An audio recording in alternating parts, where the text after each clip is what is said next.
It's You Had to Ask, the show where I answer your questions. And yes, I'm on the webcam this week. I apologize for that. I always feel a little lazy when I do the You Had to Ask videos with the webcam instead of my customary setup. But it's been a really busy week and it's just a lot easier to do it this way. So I hope that's all right. Anyway, my first question this week comes from Jack Coyer, who says, if you were teaching a module in a film studies course on film auteurs, which directors, producers would you give weekly teachings on, and what would you discuss? Their historical context, their social and political stances, their visual styles? Also, if you had to screen one film per auteur, which films would you screen of theirs, and why? Probably the place I would start would be with Truffaut, because even though he did not create auteur theory, he is the one who refined it into what it basically has been since him, which is that a film auteur is a director who not only directs the film and has creative control over the film, but also participates in the writing, either writes the screenplay him or herself, or co-writes it, or has a very strong role to play in the writing of the film. And Truffaut himself, in addition to being a critic who created what we now call auteur theory, what we now think of as auteur theory, he also is an auteur himself. So I would start with one of his films. I'm not sure what Truffaut film I would show, though, because there are so many wonderful possibilities with Truffaut. I guess I could do 400 Blows, which was his first film and is a great movie, but I might also want to do Jules and Jim, which is one of my favorite films ever and a really wonderful film directed by Francois Truffaut. As for other auteurs that I would study, well, there are the directors that Truffaut considered in his time to be auteurs, like Jacques Tati, and I guess the easy film to teach on Tati would be Playtime.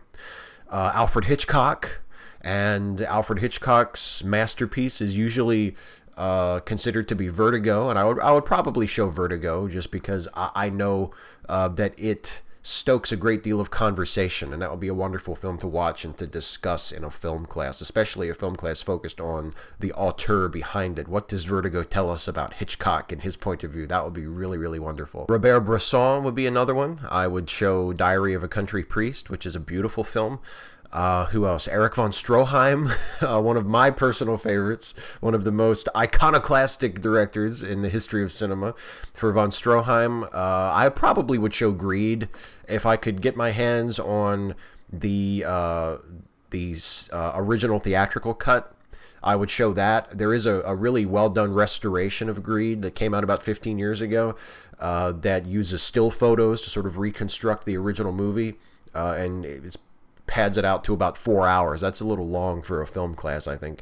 So I would show the 2 hour plus version that was the very, very viciously truncated version from Stroheim's original.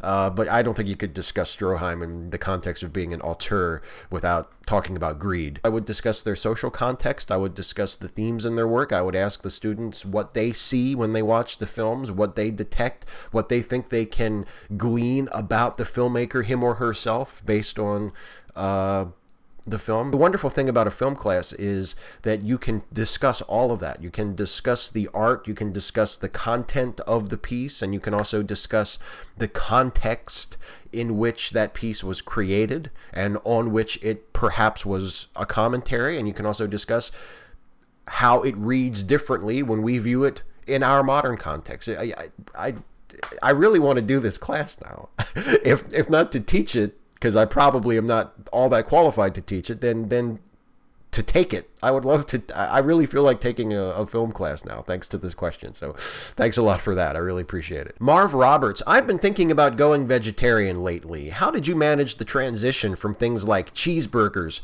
to a vegetarian diet? What are some of your staple foods since becoming vegetarian?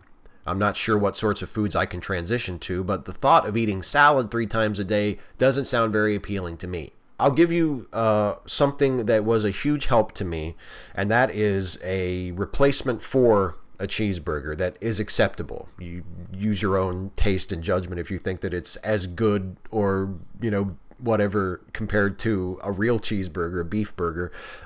But I found a recipe online for a black bean and mushroom burger, where you basically use mashed black beans as a replacement for ground beef, and you add diced mushroom and diced red onion and some steak seasoning and some Worcestershire sauce and just a few other ingredients to sort of give it kind of a meaty flavor, and make it into a patty and fry it just like you would a burger, a hamburger. And then you serve it just like you would a burger. You can put cheese on it, you can dress it, you can serve it on a bun. You do it exactly like you would a cheeseburger, and it's really, really good. I mean, it's really good. If you just Google mushroom burgers or mushroom bean burgers, you can find recipes for them. And you might want to try one out. If you're considering going vegetarian, you might want to try one out. See if you can make it, see if it turns out good, see if you like the flavor, and see if that would work for you as a substitute for a cheeseburger, because it's really worked for me. It's become one of my favorite foods now. I really enjoy it. And it definitely made the transition to being a vegetarian a lot easier for me, because I am a huge fan of a good burger, and this bean mushroom burger recipe is definitely an acceptable substitute. I'm not going to say I don't still miss an old-fashioned beef hamburger from time to time, because I do, but the bean burger is definitely an acceptable substitute. Krillia. Hey Steve, why do you think there is so much sexism in the atheist community? I was raised atheist, and I never dealt with it until the internet. They seem to be really passionate about it too. Well, there are a couple of things behind that, I think. The first is the fact that atheists are not immune from being sexist. We are no different from any other group of people. We are susceptible to sexist attitudes. We live in a very sexist culture, and we are not immune to that. And we would expect to find sexism in atheist circles just as we would expect to find it in other groups of people, and we definitely do. The other thing, and the factor that I think may make the sexism problem in atheist circles seem worse than in other circles, especially online, is that for whatever reason, when atheism began to emerge as a community, as a movement online, in social networks, on YouTube, most of the prominent figures were sexists. There's no other way to say it. Most of the prominent atheist YouTubers who have been around for 7-8 years and have gathered very large followings of hundreds of thousands of people are blatant, unapologetic misogynists. And that's too bad, because for the most part, the audiences they have attracted around them and their work reflect those attitudes. They are misogynists and sexists who have attracted large followings of misogynists. It can make it seem a lot worse than it is, which is not to say that it isn't bad, because sexism is definitely a problem in atheist circles, and very much so online. I don't see how any person who is paying attention can deny that sexism is a huge problem in atheist circles. But that problem is amplified by the fact that the people online who are atheists, who have the loudest bullhorns, are sexists, and have been for years, and have been cultivating these audiences that reflect those attitudes for years. Hipster Shining Armor. In a hypothetical universe where Jim Webb was the Democratic nominee for president in 2016, would you vote for him in the general? Because honestly, I feel conflicted. I've admonished progressive-minded people for saying they wouldn't vote for Clinton or Sanders in the GE because of their personal issues with them, pointing out that whatever grievances you may have with the other Democratic candidate, they're a far superior choice than Trump or even most mainstream Republicans. But I just despise Webb so much that I don't know if I could bring myself to do it. Thankfully, we don't live in that universe, but if we did, how would you feel about it? If it were down to Jim Webb versus Donald Trump, like you say, really any of the Republican candidates, Trump is the most abrasive and the most blatantly bigoted and awful, but they're all pretty much the same when you get right down to it. I I guess I would have to hold my nose and vote for Webb, even though I'm not a big fan, and a lot of his proposals during his short-lived presidential campaign, and just his rhetoric and his overall presentation, his overall persona just doesn't line up with what I consider an acceptable, much less a someone I could get enthusiastic about, Democratic candidate. I'm just not a Jim Webb fan at all.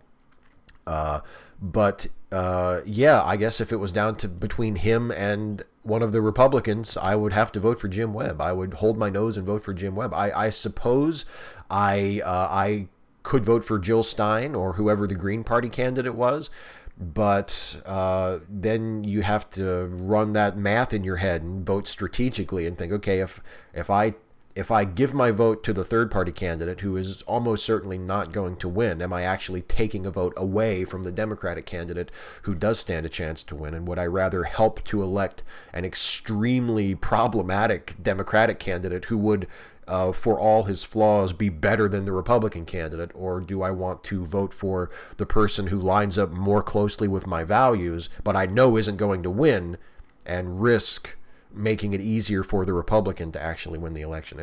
That would be tough. As you say, I'm glad we don't live in that universe where the choice is between Jim Webb and Donald Trump. But that would be a hold your nose vote for me. That would be a lesser of two evils, you know. And I guess I would have to vote for Webb.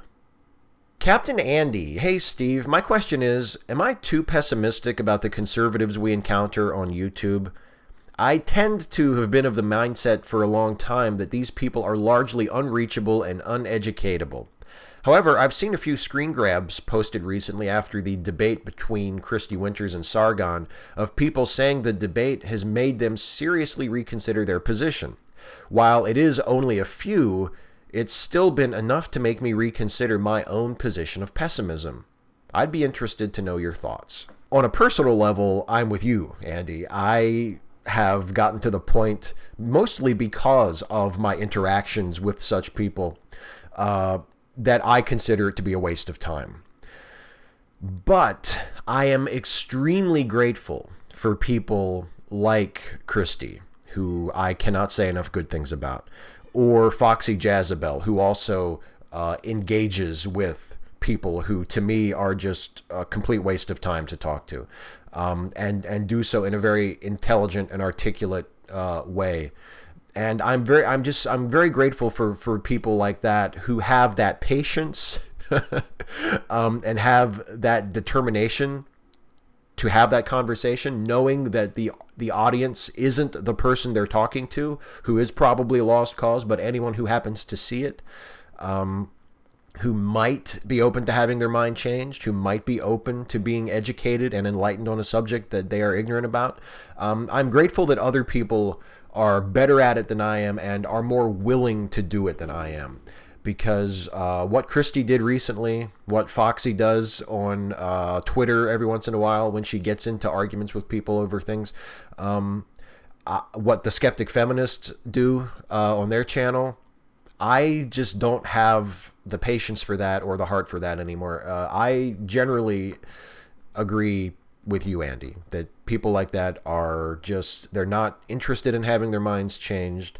They're not interested in learning. They're not interested in understanding the very basic concepts that they seem to willfully misunderstand, as you mentioned in your non-truncated version of your question.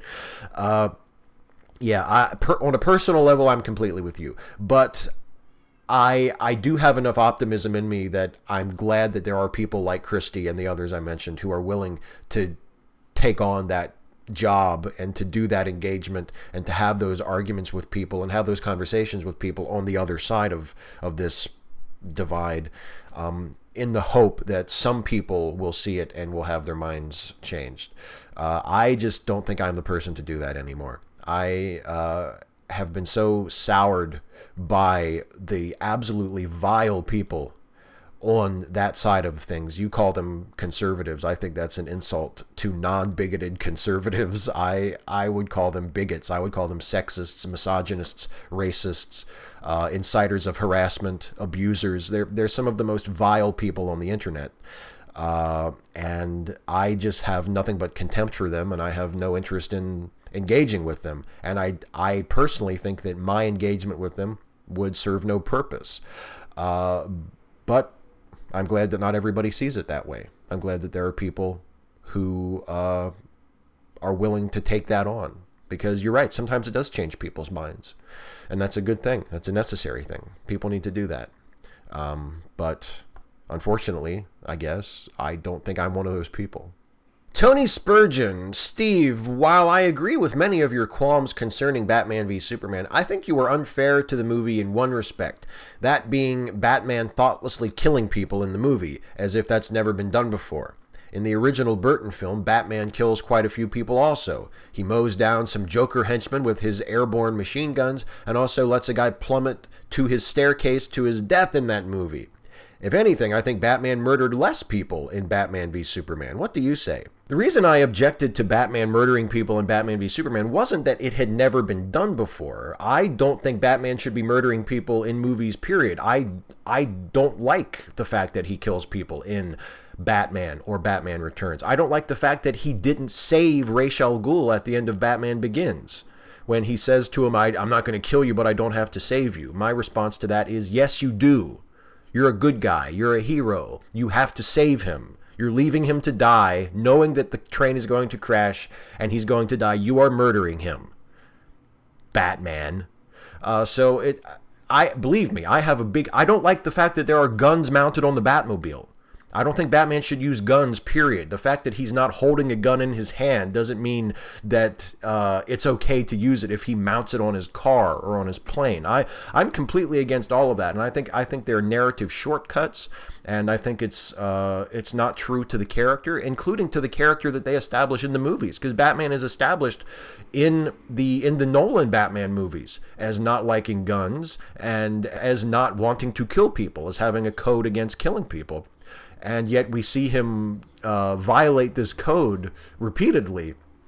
I'm not a fan of that no matter where I see it. So the point wasn't that Batman v Superman was the first movie to show us Batman murdering people. It's that it did it, first of all. Whether it was the first to do it or not is irrelevant. It showed us Batman murdering people in the course of being Batman. And it took such glee in it. It really... It relished these scenes of Batman machine gunning people to death, blowing up cars full of villains, crashing cars into each other, and just murdering probably dozens of people just in that car chase alone. It took such glee. It made it look. It tried to make it look cool. Like, oh, look at what Batman's doing. Batman is a murderer, everybody. I don't think it's true to the character, and I think it exemplifies the immature adolescent attitude toward violence of the film's director, Zack Snyder.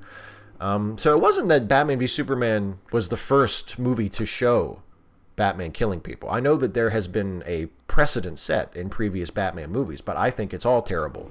I don't think Batman should kill people, period. No matter how cool it looks, no matter how much easier it makes the story.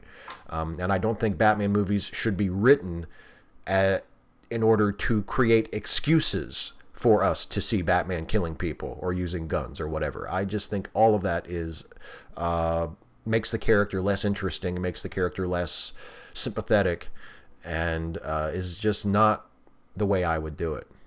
So that's the problem I had with that. Not that it was the first time I'd ever seen that, because unfortunately I had seen it a lot of times before. And I've heard that a lot before too, and yet I still can't come up with a decent segue. So you know what, the hell with it. It's time for the lightning round. Rapid fire questions, glib and adequate answers. Ahoy, year no. Question: who is the Joker? The Joker is Batman's arch nemesis. Patrick Dodds, Steve, with the show wrapped up, have you ever watched or are you possibly a fan of Key and Peele?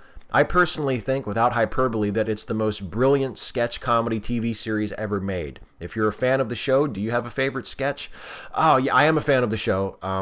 It's really, really difficult to pick a favorite sketch. I love the valet guys who are always talking about their favorite action stars like Bruce Willis and Liam Neeson. I love the sketch where Liam Neeson finally actually showed up. I loved Negro Town, which was hilarious and also kind of painful to watch.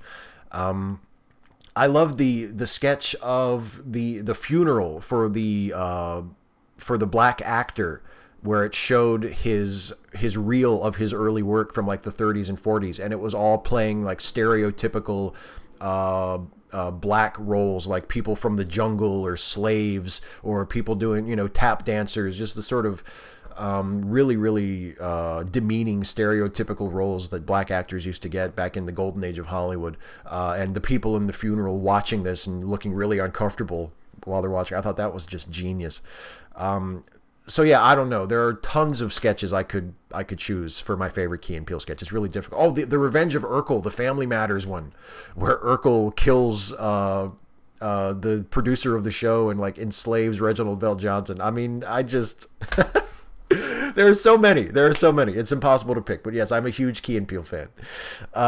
Terry Williams, I was wondering if you have played Cards Against Humanity. No, I have never played Cards Against Humanity. I barely even know what it is.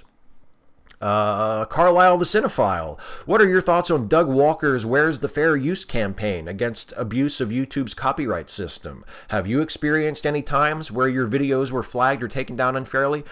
No, I have had videos flagged or identified as having copyrighted content. It was never unfair. The times when I have been flagged as, using copyrighted content, I probably was in violation of fair use. So I don't have a problem with that. I know that it does occur from time to time. I know that there are people whose videos are taken down unfairly because of using copyrighted content in what would probably be considered fair use. But there's a flip side to that too that a lot of people aren't talking about, which is there are a lot of channels who use copyrighted content flagrantly that is not fair use. And a lot of them don't have their channels taken down. A lot of them don't have their stuff flagged. So there's two sides to this. The copyright system on YouTube is inadequate from both sides, I think. It needs to be, there needs to be an ability for people to put up videos that use copyrighted content that is covered under fair use, but there also has to be a much more robust mechanism for being able to tell which is which and for not allowing users to just cannibalize the content of other users or of other copyrighted material from off YouTube for their own purposes. So I think it's a problem from both ends. I think it's not just, we need to be more free to use copyrighted content. It's also, we need to identify the people who are wrongfully using copyrighted content and get rid of it, take it down. Kevin Francis Logan, why you no answer my question? Radical Bacon, beard oil, yay or nay? I have never used it. Back before I was a vegetarian, I would just eat a bucket of fried chicken and then go like that. Rotting in the Midwest. Did I ask a question last week? I don't keep track. I have no idea. Becca Hawkins. Hi, Steve. Do you know if any of the Christian apologists whose books you've read and responded to have seen any of the An Atheist Reads videos in which you critique their particular book? And if so, did any conversation come out of it? I would be curious to find out how Josh McDowell, for instance, would react to your critiques of his book, or how J. Warner Wallace would react to your critiques of Cold Case Christianity. Not really. I know that there are at least a couple of the authors who are aware of my critiques of their books. I was followed on Twitter a few years ago by Frank Turek, although I think that might have been an auto follow because I sent him a message and said, "Hey, Frank, how's it going?" And he never got back to me. And Ray Comfort has shared the first video in my series on his books on his Facebook page 2 times now. So he talked about it to the extent that I know he at least watched a little of it. And I've commented or tried to initiate interaction with him both times, and he hasn't been interested. So no, I've never actually had a conversation with any of the authors about my critiques, but I know at least a few of them are aware that they exist. That's all I got, though. Hey, that's it for the questions. That's it for the lightning round. It's time for the shout out, and the shout out this week is a really special one. It is one that I have been privileged to be able to give for the last couple of years, and this is my 3rd year that I can give this shout out and also say that I am going to be a part of this wonderful event. This weekend is Madness, Mayhem, and Charity 2016. And for those of you who don't know what Madness, Mayhem, and Charity is, it is the product of the hard work and dedication of 2 of my fellow YouTubers, my friends DevShell2 and Peach.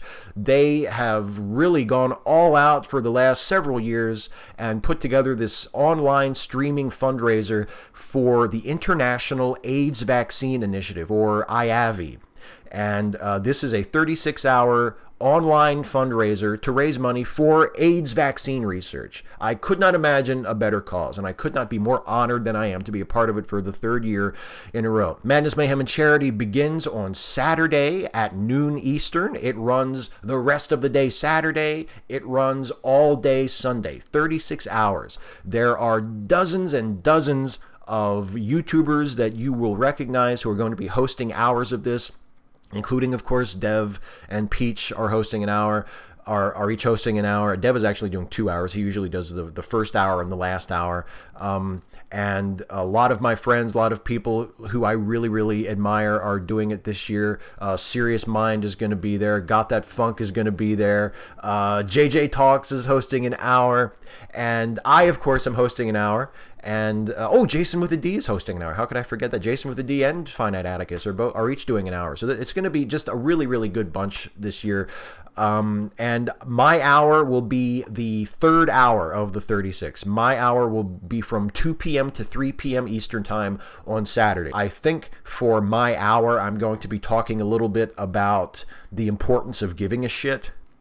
And then I'll also respond to questions from the live chat there if there's time for that and if there are some good questions. So you can watch it all on vaughnlive.tv/fighthiv, Saturday starting at noon. My hour is from 2 to 3, but you know what? You can watch the whole thing and you can donate to the fundraiser. It's actually open right now. If you want to go donate to Madness, Mayhem, and Charity right now, you can go do that. The link is in the description box of this video. It is an Indiegogo project.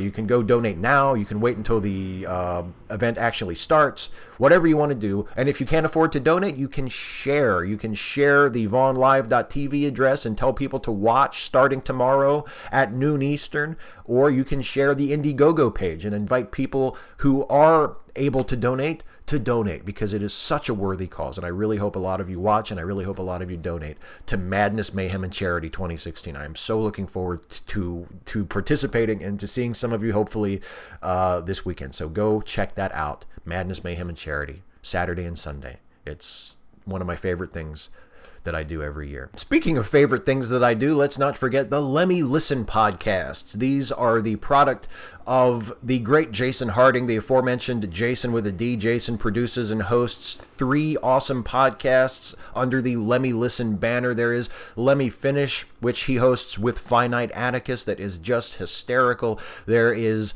American Monsters and How to Destroy Them, the improv comedy podcast that is like a cross between Twin Peaks and Coast to Coast AM. You can listen to the entire first season of that right now. And there is Late Seating, the movie review podcast that Jason co-hosts with me, where we talk about classic films. We give them a fresh review. We decide whether they deserve their reputation for good or for bad. You can listen to our most recent episode that is dropping today. We review the 1994 misbegotten, perhaps misunderstood, never meant to be seen film of the Fantastic Four. It was a really, really interesting show, a really fun show. If you want to hear us review the 1994 Fantastic Four, the movie that you were never meant to see, but is now widely available online. You can find it on YouTube and Dailymotion and all kinds of other places. Listen to his review, the 1994 version of Fantastic Four. Listen to all of the episodes of Late Seating. Listen to all of the episodes of all of the Lemmy Listen podcasts by going to lemmylistenpodcasts.com. And I don't think you'll be sorry that you did. Well, that's it for me, everybody. I want to remind you that in order for me to make these videos, you have to ask. So please leave a comment on this video asking me your question for next time. You can ask me anything about anything. Nothing is too serious. Nothing is too silly. I will answer as many of your questions as I possibly can in the next video. So until then, take care, everybody. Hey folks, one last thing. I hope you enjoyed this video. If you did, please like it, share it, subscribe to this channel if you're not subbed already, and also please consider helping me to make more videos like this one by supporting this channel through Patreon. You can go to patreon.com/Steve Shives to become a patron. Thanks again for watching, and I'll see you next time.